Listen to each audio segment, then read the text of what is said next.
কোরআনুল কারীমে রব্বুল আলামিন ঘোষণা করলেন, আইয়ুহিব্বু আহাদুকুম আইয়াকুলা লাহমা আখিহি মাইতান ফাকারিহতুমু। তুমি কি পছন্দ করো তোমার এক ভাই মারা গেছে, সেই ভাইয়ের মরা গোশত খাওয়াকে পছন্দ করো? তাহলে ওয়াত্তাকুল্লাহ, যদি পছন্দ না করো খবরদার তোমার ভাইয়ের গীবত করিও না। কি করিও না? গীবত। বলুন না, কি করিও না? গীবত করিও না। হাদিসের মধ্যে আছে, আল গীবাতু আশাদ্দু মিনাজ জিনা, গীবত করা জিনার চাইতে মারাত্মক গুনাহ।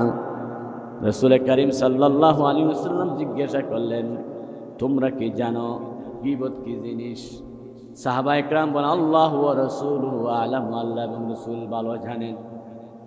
আল্লাহর হাবিব বলেছেন, তুমি যে বিষয়ে কথা বলতেছো তোমার ভাইকে নিয়ে, এমন বিষয় যদি তোমার ভাইয়ের কানে যায় মনে কষ্ট পাবে।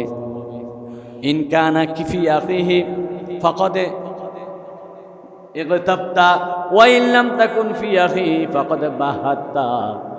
তুমি যেই বিষয় নিয়ে কথা বলেছো সত্যিই সেই দোষী, কিন্তু গোপনে বলেছো সেটা কষ্ট পাবে, সেটা গীবত। যদি সে দোষী নয় এমন কথা বলো তাহলে মিথ্যা অপবাদ দিয়েছ। গীবতের চাইতে মিথ্যা অপবাদ আরো মারাত্মক। আল্লাহর নবী বলেছেন, যারা গীবত করে তারা যেন ভাইয়ের গোশত, মরা ভাইয়ের গোশত খায়। জোরে বলো নাউজুবিল্লাহ। সেজন্য রাসূল বলেছেন, একজন মানুষ যদি গীবত করে জানার চাইতে মারাত্মক গুনাহ।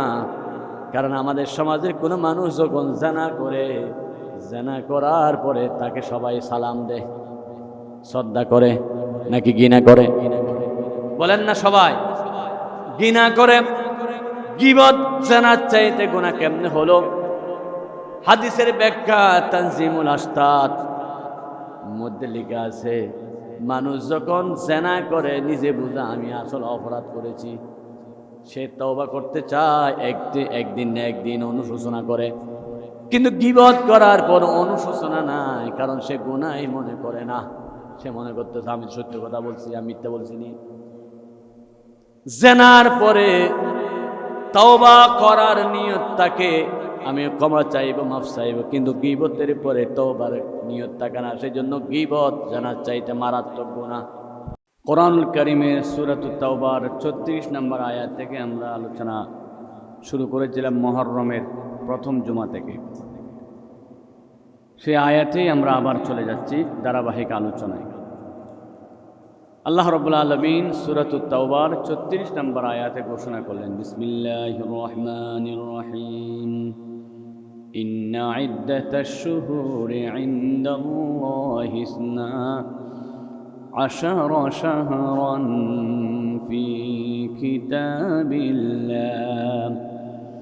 ইয়াওমা খালাকাস সামাওয়াতি ওয়াল আরদ منها أربعة حرم ذلك الدين القيم فلا تظلموا فيهن أنفسكم وقاتلوا المشركين كافة كما يقاتلونكم كافة واعلموا أن الله مع المتقين صدق الله العظيم। বিতাড়িত শয়তান হতে আল্লাহ রাব্বুল আলামিনের নিকট আশ্রয় প্রার্থনা করছি। শুরু করছি পরম করুণাময় সীম দয়াল আল্লাহ রাব্বুল আলামিনের নামে। ইন্না ইদ্দাতাশ শুহুর ইনদাল্লাহি ইসনা আশারা শাহরান ফি কিতাবিল্লাহ, নিশ্চয় আল্লাহ রাব্বুল আলামিনের কাছে গণনা করা হয়, পরিগণিত হয় আশ-শুহুর মাসসমূহ, ইসনা আশারা শাহরান 12টি মাস। আল্লাহর কাছে 12 মাসে বৎসর হয়। আমরা যেমন জানুয়ারি ফেব্রুয়ারি বলি, বৈশাখ জ্যৈষ্ঠ, আল্লাহর কাছেও 12টি মাসে একটি বৎসর পরিগণিত হয়। সেই মাসের নাম মুহররম, সফর, রবিউল আউয়াল, রবিউল সানি। মিনহা আরবাআতুন হুরুম, সেখান থেকে 4টি মাস নিষিদ্ধ মাস। এই নিষিদ্ধ মাসের প্রথম মাস হচ্ছে মুহররম। নিষিদ্ধ মাসের একটি মাস হচ্ছে মুহররম। এই মুহররম নিয়ে আমরা আলোচনা করেছিলাম। তাহলে সকলের কাছে পরিষ্কার, আরবি বৎসরের প্রথম মাসের নাম কি? মুহররম। এখন চলতেছে মুহররম। কত জুমায়? তৃতীয় জুমা। গত 2 জুমায় মুহররম মাসের ফজিলত প্রথম জুমায়, দ্বিতীয় জুমায় মুহররমের 10 তারিখের ফজিলত। আল্লাহ রাব্বুল আলামিন সেই আয়াতের মধ্যে ঘোষণা করলেন, ফালা তাজলিমু ফীহিন্না আনফুসাকুম, তোমরা এই সময়ে জুলুম করিও না। মুহররম মাসের এই আয়াতে আল্লাহর কাছে যে পরিগণিত 12 মাসে বৎসর, সেখানে প্রথম মাসের নাম মুহররম। যে আয়াতের মধ্যে ঘোষণা দেওয়া হয়েছে সেখানে বলা হচ্ছে ফালা তাজলিমু ফীহিন্না আনফুসাকুম, খবরদার তোমরা জুলুম করিও না। মুহররম মাসের সাথে জুলুমের সম্পর্ক কি? এই মুহররম মাস ইমাম হুসাইন রাদিয়াল্লাহু তাআলা আনহু মজলুম হয়েছে, জুলুমের শিকার হয়েছে। এবং এই মুহররম মাসে অনেক অনেক ঘটনা হয়েছে, আমরা গত জুমায় অনেক বলেছি। আল্লাহ রাব্বুল আলামিন সেই মুহররমের পবিত্রতা ঘোষণা করে আমাদেরকে নিষেধ করে দিলেন, জুলুম করা, মারামারি করা, কাটাকাটি করা এগুলো করা যাবে না। আমাদের দেশে বলা হয় মুহররম মাসে বিয়ে শাদী করা যায় না, আগ্ধ হওয়া যায় না, বিয়ে শাদী করা যায় না। কিন্তু আল্লাহর ভাষায় বিয়ে শাদী করা যাবে, আগ্ধ করা যাবে, সব করা যাবে। কি করা যাবে না? মারামারি করা যাবে না, কাটাকাটিও করা যাবে না, জুলুম করা যাবে না, গালিগালাজ করা যাবে না। এটা অন্যান্য মাসও নিষিদ্ধ, তবে এই মাসকে নিষিদ্ধের 1 নম্বর তালিকা রাখা হয়েছে। সেজন্য এই মুহররমকে সাবধানে আমাদেরকে পরিচালিত করতে হবে। এই আয়াতের তাফসীরের দিকে দেখা যায়, মানুষের উপর মানুষ যেটা বেশি করে সেটার নাম হচ্ছে জুলুম। জুলুম, জদ, লাম, মিম 3টা অক্ষরে জুলুম শব্দ লিখিত হয়। এবং এটার ভয়ঙ্কর পরিণতি এত বেশি যে জুলুমের কারণে পুরা দুনিয়া ধ্বংস হয়ে যায়। জুলুম কি জিনিস 1 নম্বর আমাদের জানতে হবে। 2 নম্বর, যে জুলুম করে তাকে কি বলা হয়? জালিম বলা হয়। যে জুলুমের শিকার হয় তাকে মজলুম বলা হয়। এরপরে জুলুম করলে কি কি ক্ষতি হয় এবং জালেম কিভাবে ধ্বংস হয়, মজলুম কিভাবে বিজয় হয়, এই আয়াতের মধ্যে আল্লাহ সব বলে দিয়েছেন। তাফসীরের দ্বারা আমরা জানতে পারি। জুলুম শব্দের অর্থ হচ্ছে ওয়াজউ শাই ফি গায়রি মাহাল্লি, যে জিনিসটা যেখানে রাখা দরকার সেখানে না রাখার নাম হচ্ছে জুলুম। যে জিনিস যেখানে রাখা দরকার সেখানে রাখার নাম হচ্ছে আদল, ইনসাফ, ন্যায়।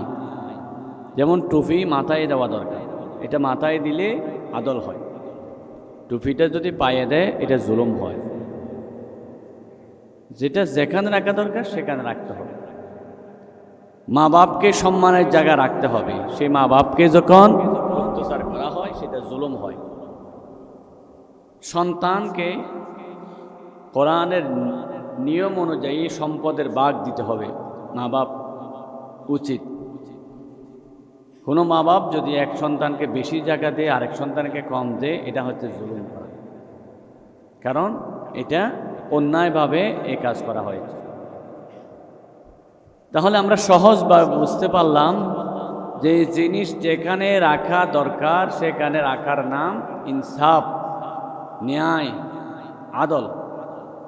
যেটা যেখানে রাখার দরকার সেখানে না রেখে ভিন্ন জায়গায় রাখার নাম হচ্ছে জুলুম। জুলুম এই কাজটা যে করে তাকে বলা হয় জালেম। পৃথিবীতে জুলুম হচ্ছে তিন প্রকার। একটা হচ্ছে আল্লাহর উপর জুলুম করা। আমরা মানুষ হয়ে জুলুমটা করব কার উপর? আল্লাহর উপর। আমরাই জালেম হয়ে যাই, আল্লাহ মজলুম হয়ে যায়। 2 নম্বর জুলুম হচ্ছে নিজের উপর নিজে করা, আমার উপর আমি জুলুম করতেছি।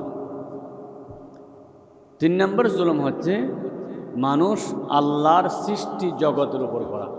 আল্লাহর যত সৃষ্টি আছে, মানুষ আছে, পশু পাখি আছে, গাছপালা আছে, এগুলোর উপর। তাহলে জুলুম কয় প্রকার? 3 প্রকার। এক প্রকার হচ্ছে আল্লাহর উপরে জুলুম করা। এখন আপনারা বলতেন এটা কি সম্ভব? আমরা কি আল্লাহর উপর জুলুম করতে পারবো? আল্লাহ মহান, আমরা দুর্বল। আল্লাহ যে কত মহান এটা বলে শেষ করা যাবে না। আমরা যে কত দুর্বল এটারও শেষ নাই। আমরা যত দামি মানুষ হই না কেন, খাইতেছি বিরিয়ানি, রান্না করার পরে পুরো এলাকা সুগন্ধি, কিন্তু আমাদের পেটে ঢোকার পরে ওইটা এমন দুর্গন্ধ হয়ে গেছে যে যে কোনো জায়গায় এটা পরিষ্কার করা যায় না। একটা গোপন রুমে গিয়ে করতে হয় বাথরুম করার সময়। তাহলে আমাদের মেশিন কত দুর্বল। খাচ্ছি বিরিয়ানি, বের করতেছি পচা দুর্গন্ধ। এই দুর্গন্ধ, দুর্বল অসহায় মানুষ আল্লাহর উপর জুলুম করে। কেমনে? আল্লাহ রাব্বুল আলামিন আমাদেরকে সৃষ্টি করেছেন তার ইবাদত করার জন্য। কার ইবাদত? আল্লাহর ইবাদত। বলেন একটু কার ইবাদত? আল্লাহ রাব্বুল আলামিন বলেন কোরআনুল কারীমের সূরাতুজ যারিয়াতের 56 নম্বর আয়াতে বলেন, ওয়ামা খালাকাতুল জিন্না ওয়াল ইনসা ইল্লা লিয়াবুদুন। আমি আল্লাহ রাব্বুল আলামিন জিন এবং মানুষকে সৃষ্টি করেছি একমাত্র আমার ইবাদত করার জন্য। আল্লাহর ইবাদত করাই হচ্ছে আমাদের দায়িত্ব। আল্লাহ রাব্বুল আলামিন বলেন, আফাহাসিবতুম আন্নামা খালাকনাকুম আবাসা ওয়া আন্নাকুম ইলাইনা লা তুরজাউন। আফাহাসিবতুম আন্নামা খালাকনাকুম আবাসা, তোমরা কি মনে করো অনর্থক তোমাদেরকে আমি সৃষ্টি করেছি? ওয়া আন্নাকুম ইলাইনা লা তুরজাউন, তোমাদেরকে আমার দিকে আসতেই হবে। তাহলে আল্লাহ রাব্বুল আলামিনের আয়াত দ্বারা বুঝতে পারলাম আল্লাহ আমাদেরকে এমনি সৃষ্টি করেন নাই। আল্লাহ সৃষ্টি করেছেন একমাত্র তার ইবাদত করার জন্য। আল্লাহ রাব্বুল আলামিন যে আমাদেরকে আল্লাহর গোলাম হিসাবে সৃষ্টি করেছেন, আমরা আল্লাহর গোলামি না করে অন্যজনের গোলামি করা, এটা হচ্ছে আল্লাহর উপর জুলুম করা। গোলামি আল্লাহর বাদ দিয়ে আরেকজন করা, এটা কার উপর জুলুম? আল্লাহর উপর জুলুম করা।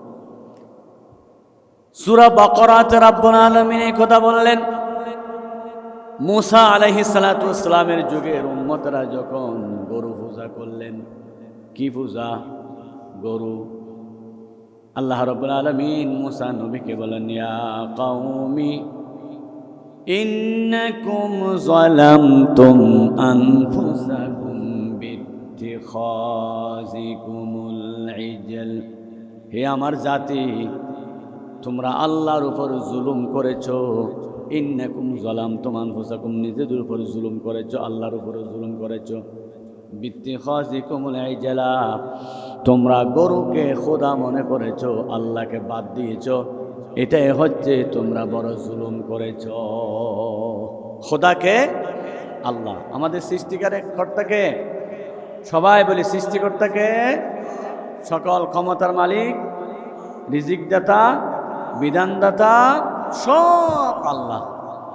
এই আল্লাহকে বাদ দিয়ে অন্যজনের গোলামি করা, এটা হচ্ছে আল্লাহর উপর জুলুম। ওরা গরু পূজা করেছিল, আর বাংলাদেশের মানুষ কি বলে? সকল ক্ষমতার মালিক জনগণ। কি বলে? সকল ক্ষমতার মালিক জনগণ। এটা হচ্ছে জুলুম। কার উপর জুলুম? আল্লাহর উপর জুলুম। তো জনগণ যদি সকল ক্ষমতার মালিক হয়, তাহলে জনগণের ডায়রিয়া হবে, জনগণের ক্যান্সার হবে, অনেক কিছু হবে, তখন সেই ক্ষমতা যাবে কই? সকল ক্ষমতার মালিক হওয়ার জন্য, যেমন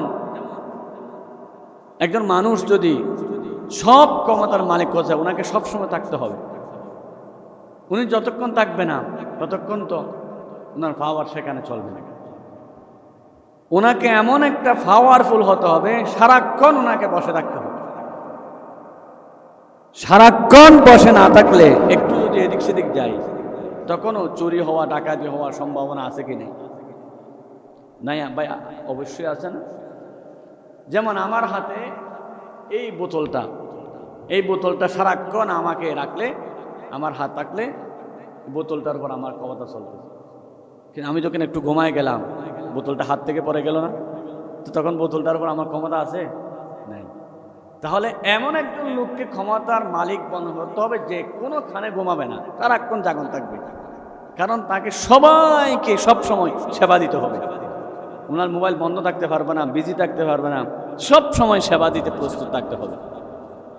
বলেছে না, এখন তো অফিসের ছুটিতে গেছে, এখন উনি প্রতিনিধি রেখে গেছে।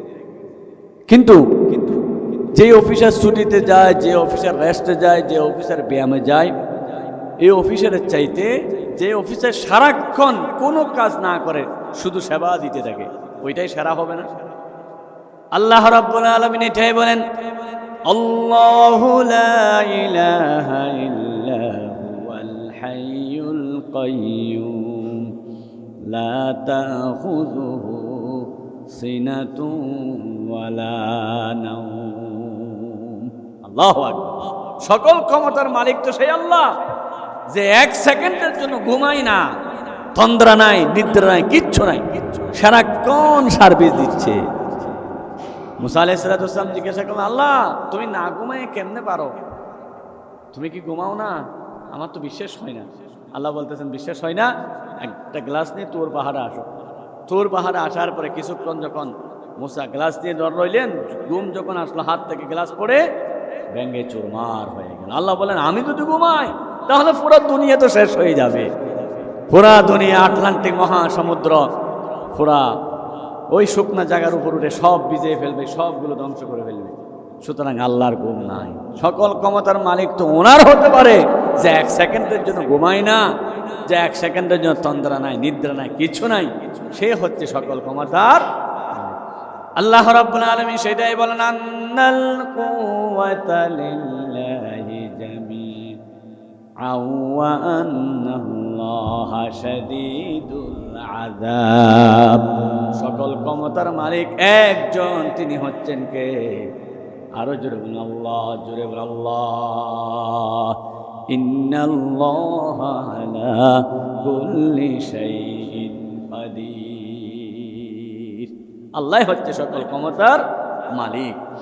তাহলে মুসার যুগে মানুষ প্রভু হিসাবে গরু পূজা করেছিল, আর আমাদের যুগের মানুষ আল্লাহকে বাদ দিয়ে সকল ক্ষমতার মালিক জনগণকে বলতেছে। এইভাবে করে আল্লাহকে বাদ দিয়ে অন্য জনের গোলামি করা, এটা হচ্ছে আল্লাহর উপর জুলুম করা। এটাকে কোরআনের ভাষায় বলা হয় শিরিক। কি বলা হয়? শিরিক। আল্লাহ রাব্বুল আলামিন বলেন কোরআনুল কারীমে সূরাতুল লুকমানে, হযরত লোকমান নিজের সন্তানকে বললেন, ইয়া বুনাইয়া লা তুশরিক বিল্লাহ ইন্নাশ শিরকা লাযুলমুন আযীম। হে আমার কলিজার টুকরা, খবরদার শিরিক করো না। শিরিক হচ্ছে সবচাইতে বড় জুলুম। বুঝে থাকলে বলুন, জুলুম তিন প্রকার বলেছি। এক প্রকার জুলুম কি? বান্দার পক্ষ থেকে আল্লাহর উপর শিরিক করা, আল্লাহর উপর জুলুম করা, এটা হচ্ছে শিরিক করা। আল্লাহ রাব্বুল আলামিন আমাদের সব কিছু দিতে পারেন, এটা সকলের বিশ্বাস আছে কি নাই? এবার যদি কেউ বলে আল্লাহ যেমন দিতে পারে বড় হিসাবও দিতে পারে, এটার নাম হলো শিরিক। আল্লাহ যেমন দিতে পারে খাজা সাহেবও দিতে পারে, এটার নাম কি? শিরিক। আমি এখানে কি করতেছি? আল্লাহ যেমন দেখতেছে আমার পিসাবও কিন্তু দেখতেছে, পিসাবকে কি জবাব দেব? এটার নাম হলো শিরিক। আল্লাহ যেমন দেখে তেমন পিসাবে দেখতে পারে না।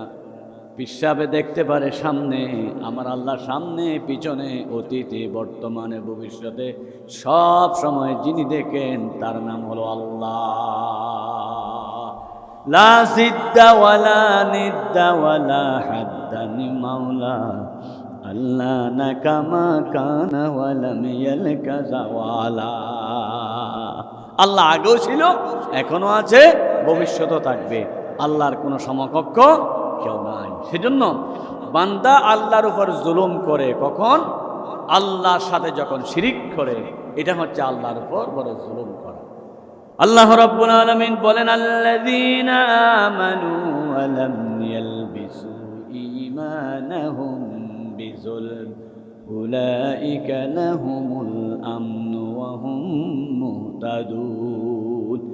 যারা ঈমান আনে, ঈমানের সাথে শিরিক মিশ্রিত করে না, তারা জুলুম করলো না, তারাই নিরাপদ। আল্লাহ রাব্বুল আলামিন তাদেরকে দয়া করেন।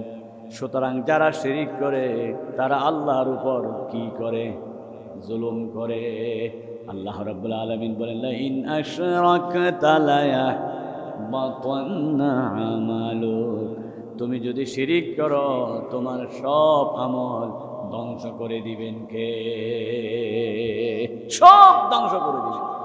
আল্লাহ রাব্বুল আলামিন বলেন, ইন্নাল্লাহা লা ইয়াগফিরু আন ইউশরাকা বিহি ওয়া ইয়াগফিরু মা দুনা যালিকা লিমান ইয়াশা ওয়া মান ইউশরিক বিল্লাহি ফাকাদ দাল্লা দালালান বাঈদা। জীবনে যত গুনাহ আছে সব গুনাহ আল্লাহ রাব্বুল আলামিন চাইলে মাফ করে দিতে পারেন। একটি গুনাহ জীবনও ক্ষমা হবে না, সেটার নাম হলো শিরিক গুনাহ। শিরিক যারা করলো আল্লাহ রাব্বুল আলামিন বলেন, ফাকাদ দাল্লা দালালান বাঈদা, সে স্পষ্ট গুমরাহির মধ্যে হয়ে গেল, প্রকাশ্য ধ্বংস হয়ে গেল। ওয়া মান ইউশরিক বিল্লাহি ফাকাদ হারামাল্লাহু আলাইহিল জান্নাহ। আল্লাহর সাথে যারা শিরিক করে আল্লাহ রাব্বুল আলামিন বলেন তাদের জন্য বেহেশত হারাম হয়ে যায়। ওয়া মান ইউশরিক বিল্লাহি ফাকাদ হারামাল্লাহু আলাইহিল জান্নাহ ওয়া মাওয়াহুন নার। যারা শিরিক করে তাদের জন্য জান্নাত জাহান্নাম বাধ্যতামূলক হয়ে যায়। ওয়া মা লিয-যালিমিনা মিন আনসার। পৃথিবীর কোনো কেউ সহযোগিতা করে শিরিককারীকে জাহান্নাম থেকে মুক্ত করতে পারবে না। আল্লাহু আকবার। তাহলে জুলুম হচ্ছে বান্দার পক্ষ থেকে আল্লাহর উপর জুলুম, সেটার নাম কি? শিরিক করা। এটা হচ্ছে বড় জুলুম। পৃথিবীতে আমরা যদি জিজ্ঞাসা করি বড় জালেম কে, কেউ কেউ বলবে ডব্লিউ বুশ বড় জালেম, কেউ বলবে নরেন্দ্র মোদি বড় জালেম, এক একজনের নাম বলবে। কিন্তু আল্লাহর কোরআনের ভাষায় সবচাইতে বড় জালেম হলো যে আল্লাহ রাব্বুল আলামিনের সাথে শিরিক করে। আল্লাহ রাব্বুল আলামিন বলেন, ইন্না শাররাদ দাওয়াবি ইনদাল্লাহি সুম্মুল বুকমুল্লাযীনা লা ইয়াকিলুন। পৃথিবীতে যত সৃষ্টি আছে সবচাইতে নিকৃষ্ট সৃষ্টি তোমরা কুকুর মনে করো, শুকর মনে করো। কিন্তু সেই কুকুরকে যদি কয়েকদিন তুমি রুটি দাও, খাবার দাও, কুকুর তোমার পিছনে পিছনে দৌড়বে। কুকুর যে খাবার দেয় তার পিছনে কুকুর দৌড়ায়। কারণ কুকুর জানে এটা আমার মুনিব, এটা আমার মালিক, এটার পিছনে আমাকে যেতে হবে। দিনের বেলায় কুকুর আপনার সামনে সামনে হাঁটে না, আপনার পিছনে যায়। কুকুরকে জিজ্ঞাসা করে, কুকুর কেন পিছনে যাও? বলে এটা আমার মালিক, সামনে গেলে বেয়াদবি হবে। কিন্তু রাতের বেলায় কুকুর পিছনে যায় না, আপনার সামনে যায়, মালিকের সামনে। ও কুকুর, তুমি রাত্রে সামনে যাও কেন? বলে আমার মালিক সামনে যদি সাপ পড়ে বা কোনো সামান্য মারাত্মক কিছু পড়ে, আমি বিপদে পড়ি, আমার মালিক নিরাপদে থাকুক। আল্লাহু আকবার। আল্লাহ রাব্বুল আলামিন বলেন, নিকৃষ্ট প্রাণী কুকুরকে যদি কয়েকবার খাবার দাও, সেই কুকুর তোমাকে প্রভু মানে, মালিক মানে তোমার পিছনে পিছনে দৌড়ে। তুমি যদি আল্লাহ রাব্বুল আলামিন তোমার জন্ম থেকে মৃত্যু পর্যন্ত সব খাবার দেয়, রিজিক দেয়, পানি দিয়ে, অক্সিজেন দেয়, বাতাস দেয়, সব কিছু দেওয়ার পরেও তুমি যদি আল্লাহকে বাদ দিয়ে অন্যজনের গোলামি করো, তাহলে পৃথিবীতে তুমি কুকুরের চাইতে নিকৃষ্ট। ঠিক না? ইন্না শাররাদ দাওয়াবি ইনদাল্লাহি সুম্মুল বুকুমুল্লাযীনা লা ইয়াকিলুন। পৃথিবীতে সবচাইতে বড় নিকৃষ্ট জানোয়ার হলো কুকুরের চাইতে খারাপ হলো যার বিবেক আছে, বুদ্ধি আছে, সব কিছু থাকার পরও মালিক বাদ দিয়ে অন্যজনের পিছনে পিছনে ঘোরা, এটা হচ্ছে কুকুরের চাইতে নিকৃষ্ট জানোয়ার। ঠিক কিনা? সব কে দেন? আরো জোরে বলুন, কে দেন?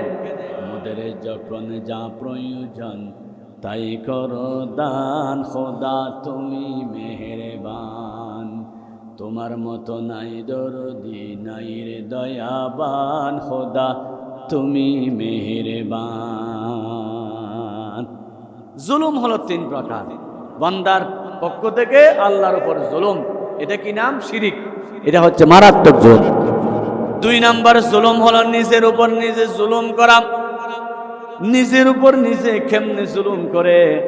আল্লাহ রাব্বুল আলামিন কোরআনুল কারীমে ঘোষণা করে দিলেন, বান্দা যখন আল্লাহ রাব্বুল আলামিনের নাফরমানি করে, গুনাহ করে, অপরাধ করে, অন্যায় করে, সেই বান্দা তখন নিজের উপরে নিজে জুলুম করে।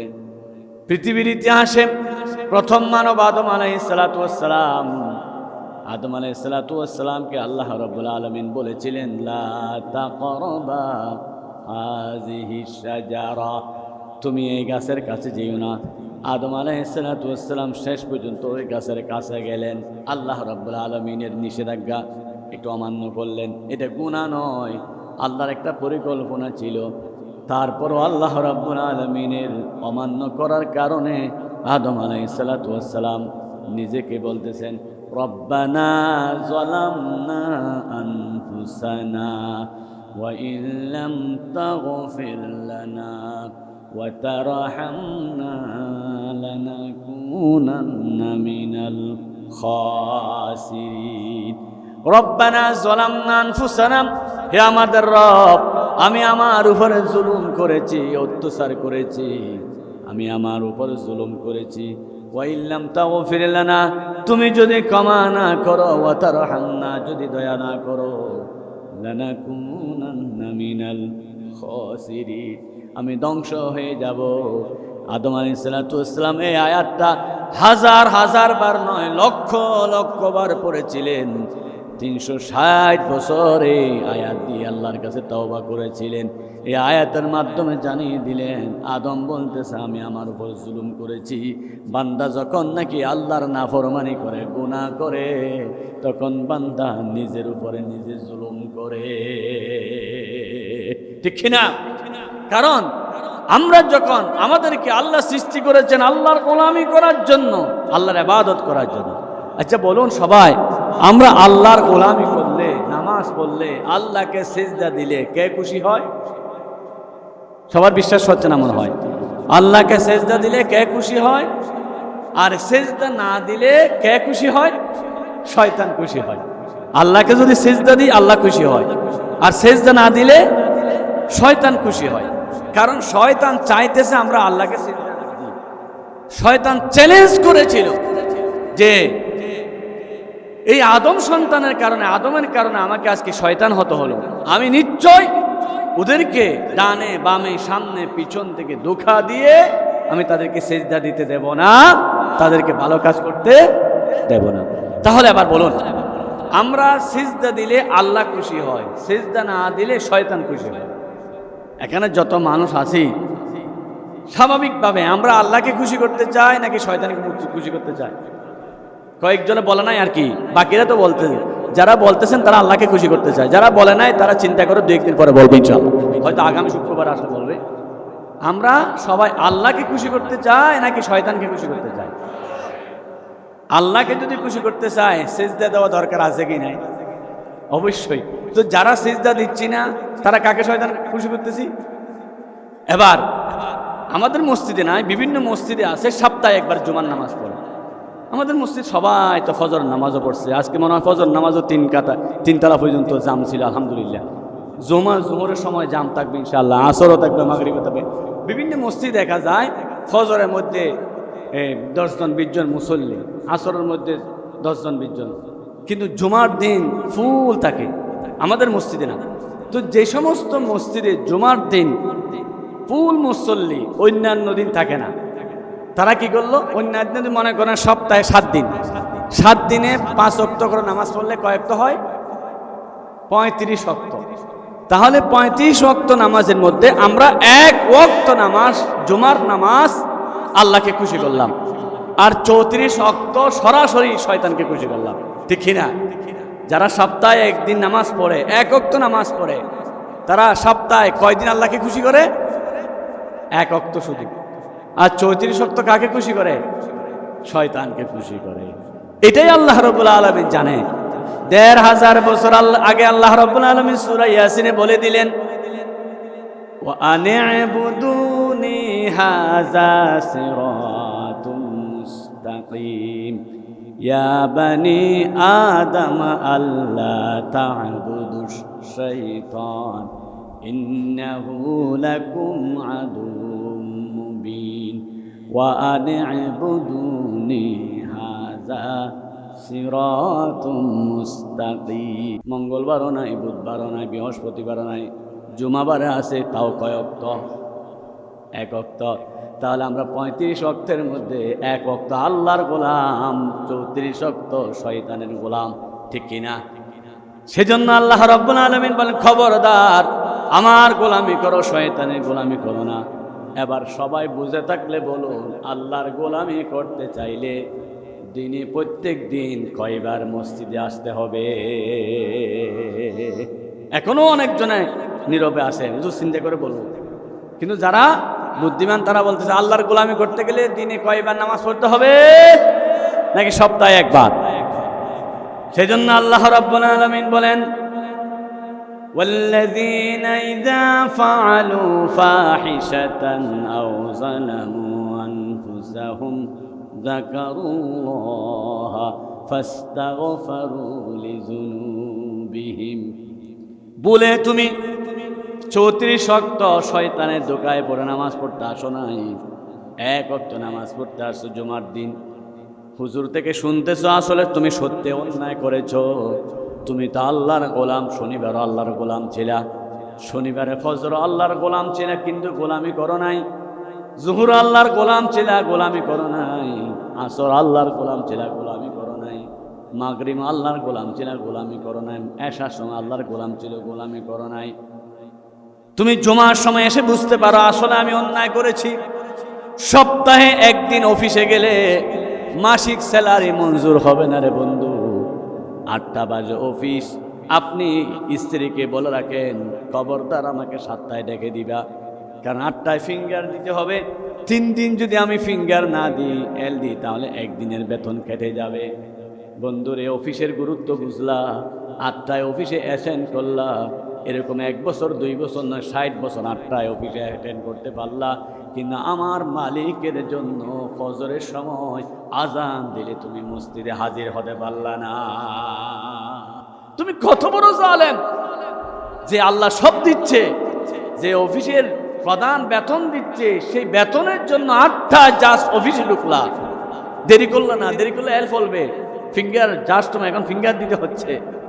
কিন্তু যে মালিক শুধুমাত্র বেতন দিচ্ছে না, যে মালিক ছোট থেকে তোমাকে বড় করেছে, তোমার অস্তিত্ব দিয়েছে, তোমার কিডনি, তোমার হার্ট, তোমার লেভার, তোমার সব কিছু যে মালিক দিয়েছে, মাথার চুল থেকে পায়ের নখ পর্যন্ত যে মালিক সব কিছু তোমাকে দিচ্ছে। একটু হাসপাতালে গিয়ে দেখো, তোমার মতো কত মানুষ কাতরাচ্ছে, হাত নাই, পা নাই, পায়ের মধ্যে রড ঢুকাই দিয়েছে, কিডনি ড্যামেজ হয়ে গেছে, লিভার অকেজো হয়ে গেছে, চোখের মধ্যে ঝানি এসে গেছে। বিভিন্ন রোগী দেখে চিন্তা করো, তোমাকে আল্লাহ কত সুস্থ রেখেছে। যে মালিক এত কিছু দিয়েছে, সেই মালিককে হাজিরা দিতে পারো না, নামাজ পড়তে পারো না, সিজদা দিতে পারো না, আর যে অফিসারে বেতন দিচ্ছে তার সব কিছু করে যাচ্ছ। তাহলে বোঝা যাচ্ছে তুমি মালিকের গোলাম নয়, তুমি অফিসের গোলাম, বসের গোলাম, শয়তানের গোলাম। সেজন্য আল্লাহ রাব্বুল আলামিন বলেছেন, এই কথা বুঝে আসার সাথে সাথে যারা তওবা করবে, আল্লাহর কাছে নাফরমানি করে, স্বীকার করে আল্লাহর কাছে কান্নাকারি করবে, আল্লাহ রাব্বুল আলামিন তাদের সবগুলোকে মাফ করে দিয়ে আবার নতুন গোলাম হিসেবে আল্লাহ রেস্টিমুক্ত করে দিবেন। সুবহানাল্লাহ।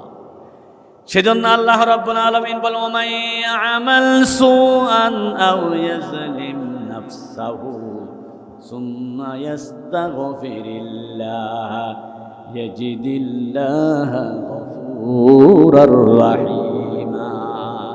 যারা নিজের উপর নিজে জুলুম করেছে, ও আল্লাহ ফজর পড়ি নাই অন্যায় করেছি, জোহর পড়ি নাই ভুল করেছি, আসর পড়ি নাই অপরাধ করেছি, মাগরিবে হাজিরা দিতে পারি না আমি নাফরমানি করেছি, এশারের সময় হাজিরা দিতে পারি না আমি অপরাধী, আমি আসামি, শনিবারে মসজিদে আসি নাই আমি আসামি, মঙ্গলবার আসি নাই আমি আসামি।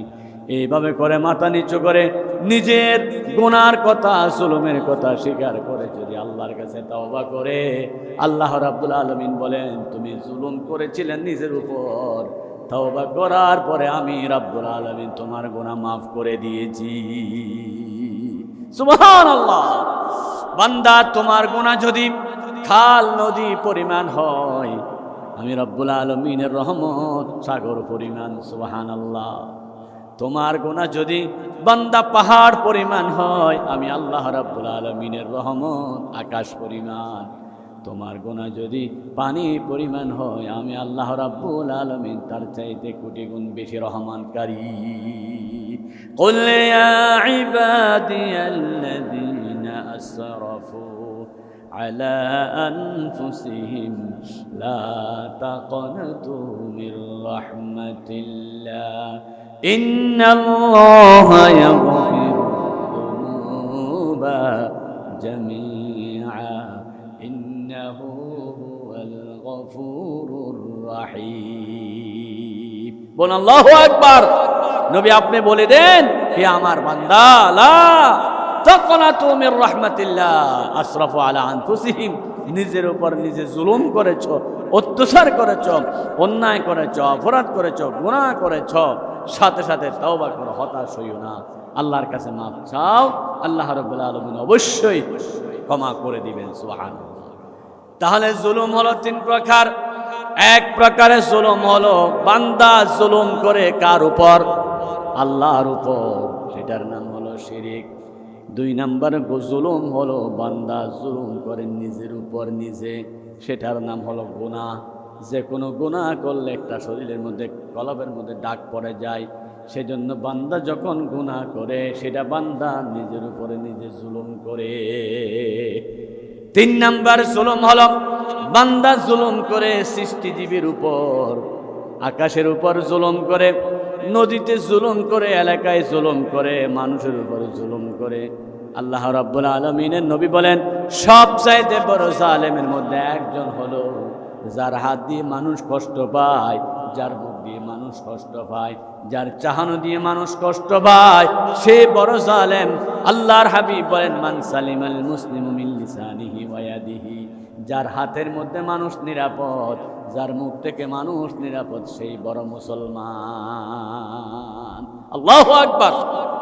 সেজন্য আল্লাহ রাব্বুল আলামিন কোরআনুল কারীমে সূরা হুজুরাতে ঘোষণা করে দিলেন, ইয়া আইয়ুহাল্লাযীনা আমানু লা ইয়াসখার কওমুম মিন কওমিন আসা আন ইয়াকুনু খায়রাম মিনহুম ওয়ালা নিসাউম মিন নিসাইন আসা আন ইয়াকুননা খায়রাম মিনহুম ولا تلمزوا أنفسكم ولا تنابزوا بالألقاب بئس الاسم الفسوق بعد الإيمان ومن لم يتب فأولئك هم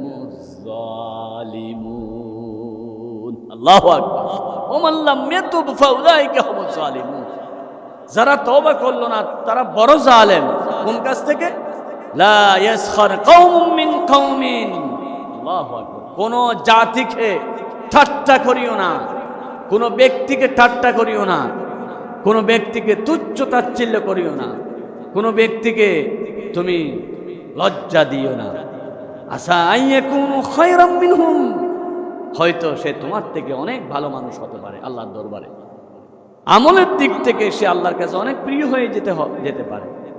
কোনো মানুষকে ঠাট্টা করতে নাই, কোনো মানুষকে বিদ্রুপ করতে নাই। ও ঠ্যাং বাঁকা, এই বাঁকাইয়া, ল্যাঙ্গাইয়া, এই খালাইয়া, এই সমস্ত কথা বলতে আল্লাহ সরাসরি নিষেধ করেছেন। ওয়ালা তানাবাজু বিল আলকাব, মানুষকে বিভিন্ন লকব দিয়ে ডাকিও না। চ্যাংরাইয়া, খালাইয়া, ফুতাইয়া, এরকম বিভিন্ন লকব দিয়ে, বিভিন্ন খারাপ শব্দ দিয়ে ডাকিও না। শরীয়তুল্লাহর কথা না, ডাইরেক্ট আল্লাহর কথা। ওয়ালা তানাবাজু বিল আলকাব বিসাল ইসমাল ফুসুক বাদাল ঈমান, ঈমানের পরে মানুষকে কটাক্ষ করা, মানুষের ইজ্জত নিয়ে সিনিমিনি খেলা মারাত্মক গুনাহ, মারাত্মক অপরাধ। একজন মানুষের ইজ্জত নিয়ে টানাটানি করা, একজন মানুষের সম্মান নিয়ে চিনিমিনি খেলা, এটা মারাত্মক অপরাধ। এই অপরাধের পরে অমাল্লাম ইয়াতুব, এই অপরাধ করার পরে আরেকজনকে তুচ্ছ তাচ্ছিল্য করেছে, হেয় প্রতিপন্ন করেছে, সারাক্ষণ তার বিরুদ্ধে গীবত করেছে। আমাদের এখানে অনেক লোক আছে না, শুধু নিজেই 100 আর বাকি সব 99 নিচে। এটি কি মানুষ? ইতারও মানুষ হয়নি বলে কি না? সে কি মানুষ? তার কথা ঠিক নাই, তার ব্যবহার ঠিক নাই, তার এই ঠিক নাই। একজনে 100, সে হচ্ছে নিজেই। সুবহানাল্লাহ নাকি নাউজুবিল্লাহ? এরকম অনেক লোক আছে, নিজেকেই সবচাইতে 100তে 100 মনে করে, আর কাউকে 1 নম্বরও দিতে চায় না।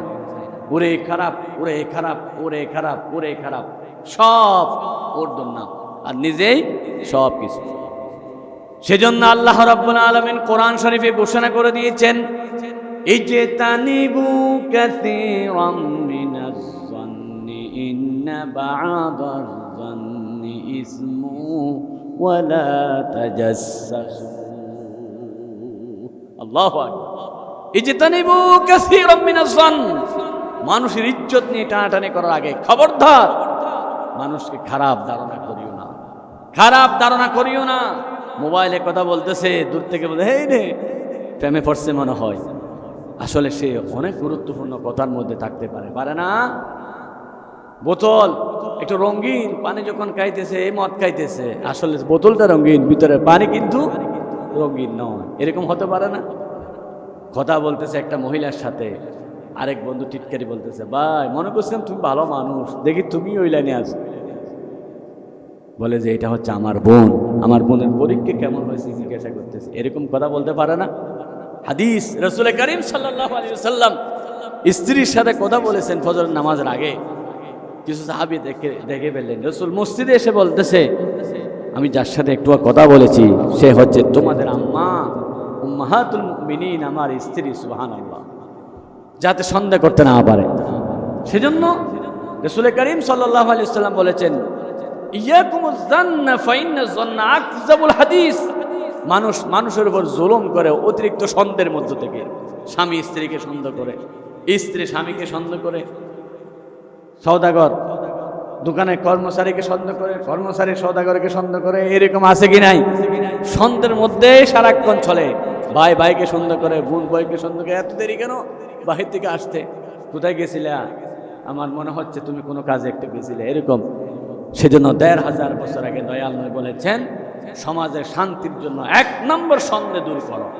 সন্দেহের কারণে অনেক জুলুম হয়ে যায়, অত্যাচার হয়ে যায়। তুমি আরেক ভাইয়ের উপর জুলুম করতেছো, ওই ভাইকে সন্দেহ করতেছো। ওয়ালা ইয়াগতাব বা'দুকুম বা'দা, সন্দেহ করার পরে গীবত শুরু করে, এই দেখছিলাম তো লোকটি যে অবস্থা, মনে করছিলাম ফেরেশতা, কিন্তু শয়তানের হাড্ডি। এই সন্দেহের পরে প্রথম ছিল সন্দেহ, 2-4 দিন দেখেছে মোবাইলে লম্বা কথা বলতেছে, পরে আবার বলে ফেলতেছে, আমি মনে করছিলাম হুজুরটা খুব ভালো মানুষ, কিন্তু শয়তান হাড্ডি, সারাক্ষণ প্রেমের মধ্যে কথাই থাকে। ওই সন্দেহ থেকে গীবত শুরু। সেজন্য আল্লাহ রাব্বুল আলামিন প্রথমে বলেছেন, ইজতানিবু কাসীরাম মিনাজ যান্নি ইন্না বা'দাজ যান্নি ইসমুন। এরপর বলছেন ওয়ালা তাজাসসু, কারো পিছনে লেগে থাকিও না। সারাক্ষণ খায় না খাইয়া উনি কি করে, উনি কার সাথে কথা বলে, সারাক্ষণ তোমার কোন দরকার আছে আরেকজন পিছে লেগে থাকার? ওয়ালা তাজাসসু ওয়ালা ইয়াগতাব বা'দুকুম বা'দা, একজন অপরজনের গীবত করবা না। আইয়ুহিব্বু আহাদুকুম আন ইয়াকুলা লাহমা আখিহি মাইতান, তুমি কি গরুর গোশত খাওয়া এটা বেশি পছন্দ করো নাকি মানুষের মরা গোশত খাওয়া বেশি পছন্দ করো? আমার দেশে অনেকজনে মনে করে তরকারির মধ্যে যত তরকারি আছে সৈয়দুল আদাম হচ্ছে গরুর গোশত, অর্থাৎ খুব মজার তরকারি কি গরুর গোশত। 51টা আইটেমে নাকি জামাইকে বাদ দিয়েছে শ্বশুর বাড়িতে, গরুর গোশত দেয় নাই। জামাই কিন্তু রাগ করে বউকে বলতেছে, এই রে তোমার বলে 51 আইটেম দিছে কিন্তু মূলটা দেয় নাই। মূলটা কি? গরুর গোশত। বউ বলতেছে তুমি ফেসার রোগী মনে করে, সেজন্য তোমাকে রক্ষা করার জন্য গরুর গোশত দেয় নাই আর কি। আমার দেশে এই গরুর গোশতের চাইতে মজার গোশত হচ্ছে মানুষের গোশত। কিসের গোশত ভাই বলেন না? মানুষের গোশত।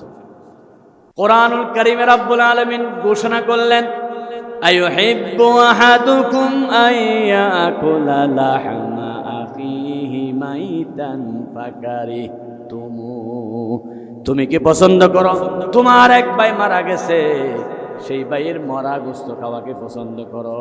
তাহলে ওয়াত্তাকুল্লাহ, যদি পছন্দ না করো খবরদার তোমার ভাইয়ের গীবত করিও না।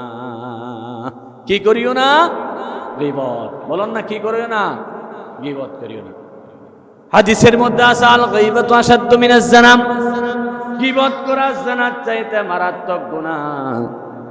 রাসূল করিম সাল্লাল্লাহু আলাইহি ওয়াসাল্লাম জিজ্ঞাসা করলেন, তোমরা কি জানো গীবত কি জিনিস? সাহাবা একরাম বলেন, আল্লাহু ওয়া রাসূলুহু আ'লাম, আল্লাহ এবং রাসূল ভালো জানেন।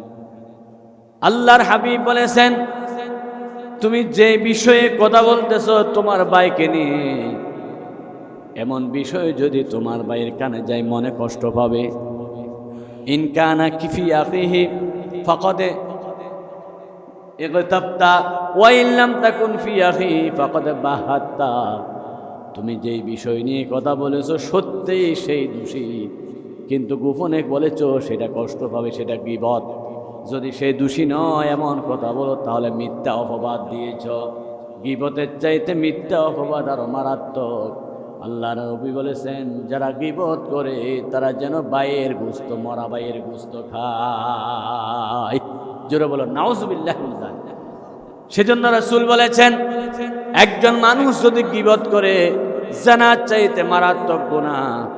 কারণ আমাদের সমাজের কোনো মানুষ যখন জানা করে, জানা করার পরে তাকে সবাই সালাম দেয়, শ্রদ্ধা করে নাকি ঘৃণা করে?